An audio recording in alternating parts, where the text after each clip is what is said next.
when someone has lost a loved one or they don't know where they are in an incredibly emotional, vulnerable state. And so for me, ethically, it was important to not do that work directly in the event that there was bad news, to be honest. So it definitely helped to have that private investigator. And we've, continued our relationship, and I hope to be able to do more work.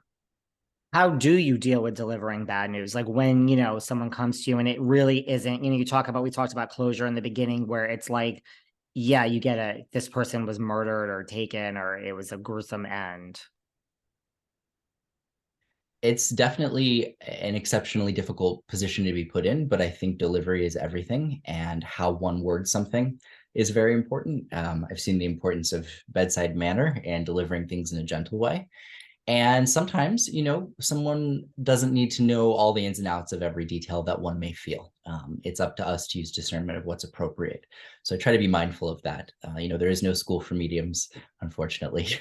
So it's very much kind of a process of learning as one goes. But yeah, it's very, very sensitive territory. I remember my reading with Alan Thicke, even kind of in a different way, sitting with him and touching on something so personal like his heart health, and having a loved one come through who died of the very same problem come in and say, you need to get this checked. What was so difficult with that was him just kind of laughing and saying, "Oh, thanks, Dr. Tyler," and kind of shrugging it off, only for him to pass away like 3 months later of this heart condition. So there's definitely moments where it's difficult to relay information. When something like that happens, or I still credit you for this, but I know you're humble and you don't take credit, but the whole, Khloe Kardashian and you read and Tristan, and then we had Jordan Woods. I credit that to you, and the Alan Thicke. But I mean, that does happen where you'll read a celebrity. You told Jenna Bush that she was going to have, a third child, and then next. So like, do you kind of follow that stuff and keep up on it? Or, I mean, I know you're not necessarily into the celebrity of it all. Yeah, I definitely was less into the celebrity of it all in season one. I came from a really small town in Central California. So at that time, when I genuinely wasn't recognizing people, I genuinely wasn't recognizing them just because I was not, really an LA person. So now I'm old in my age of 27. I'm jaded.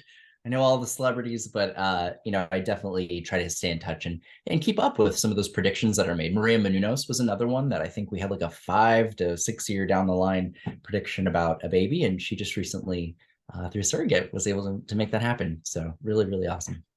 Do you get like starstruck? I mean, again, like Kardashian's probably the most famous family there is. You live near Cher, you did, and I know that story about her wanting to play tennis or inviting you over. Like, do you get starstruck? I mean, you're only human. Yeah, no, absolutely. I mean, little old me, it's nerve-wracking for sure. I would say for me, it's more the people that have had personal impact in my life that I would have never thought I would have got to have met, like RuPaul. I mean, that for me was like meeting Cher. Just because that was somebody who, even when you put all the glitz and the glamour aside, that was somebody who I looked up to at a time in my life when I was a kid in a small town who was going to be a hospice nurse and felt very alone. And so to be able to see somebody who made me feel less alone, and then to be able to help him after all of what he had done for me, was really why I do what I do in a big way. It was really healing.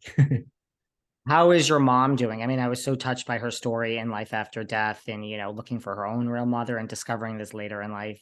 How's your mom doing? My mom is okay. That was quite a journey in making the discovery that her parents were not her parents, and going down this kind of family pursuit of answers. We kind of learned, I think, similar to that conversation around closure, that there was really no answer that would right all of those wrongs. There was no document that would ever, come to the surface. No person that would hold an insight that would kind of make it right. And so acceptance, I think, was a wider lesson there to be had about knowing what we know and equally what we'll never know, and being able to be okay with that. What about, again, we have the new Fireside, the live tour, the Emmy nomination, the 300,000 person waitlist. Like, what does a typical day look like for you? Do you just wake up and work all day? I mean, you're in demand and busy. Oh, well, I definitely allocate days, work days. So I'll take days off in little groups where I just sleep the bulk of the day. I rest. So I definitely, have my lazy moments. But when I do work, I like to knock out as many live readings as I can. Virtually, I like to do. I find that once I kind of get a momentum going, it's easier to keep doing it, to kind of connect and reconnect and reconnect. So when I work, I kind of pack it all in about an 8 hour period typically, and try to do as much as I can so that when I'm off, and I'm just go hibernate like a little bear, a little cub, little otter in theory, because I'm working on it. You like to sleep on your time off, so that's good. I'm like fine with that. Yeah, no, I'm not hitting the clubs. West Hollywood has yet to call me. I will wait till my 30s though. There's still time. So, You're not missing much. So right. Well, it's we will see. stay in.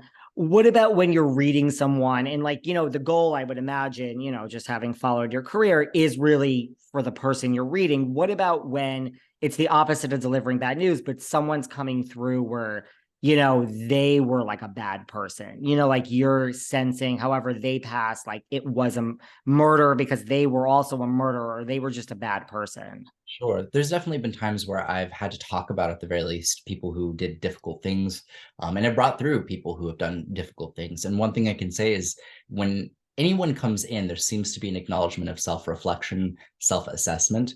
And I attribute that to something I call a life review process, where we kind of, in essence, get the understanding of the ripple effect of everything we did and didn't do in life.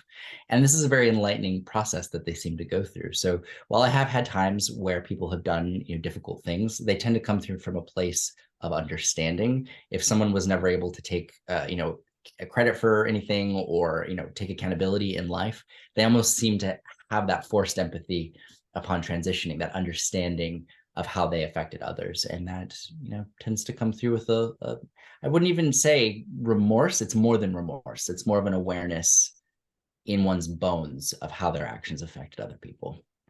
Right. Kind of like a growing up in now they're in a different phase. That's actually a great way to describe it. Think of like, how children misbehave or do things that they don't intend. I think back to things I did when I was a kid, and I look back as an adult and I'm like, oh God, I really regret jumping off the roof. What was I thinking?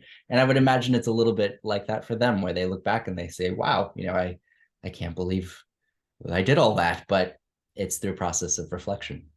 Wow. Do people, we talk about our celebrity culture. Do people come to you, and I understand this is not the point of your services, and this is not, but do people come to you and say, hey, I was a huge Michael Jackson fan. I want to hear from Michael Jackson. Like, do people request celebrities from you? It has happened, and I have no way. I always say of like, calling, dialing direct. I always tell people whether it's grandma or Michael Jackson, I have no control over who comes through. In reading LaToya, that obviously increased the chances, but even in her case, there was no guarantee that that would happen. So yeah, that's kind of tricky. I'm just like, you're like, that's not the point of this. And especially if you didn't know the celebrity, like this isn't like a fan meetup.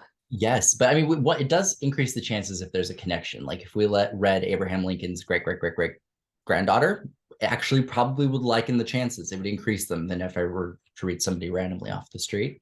But like even with seeing Larry Burkhead, I remember I sat with him and brought through Anna Nicole Smith, and that very easily could have not happened, but it was enough of a connection to be made for her to come through. Wow.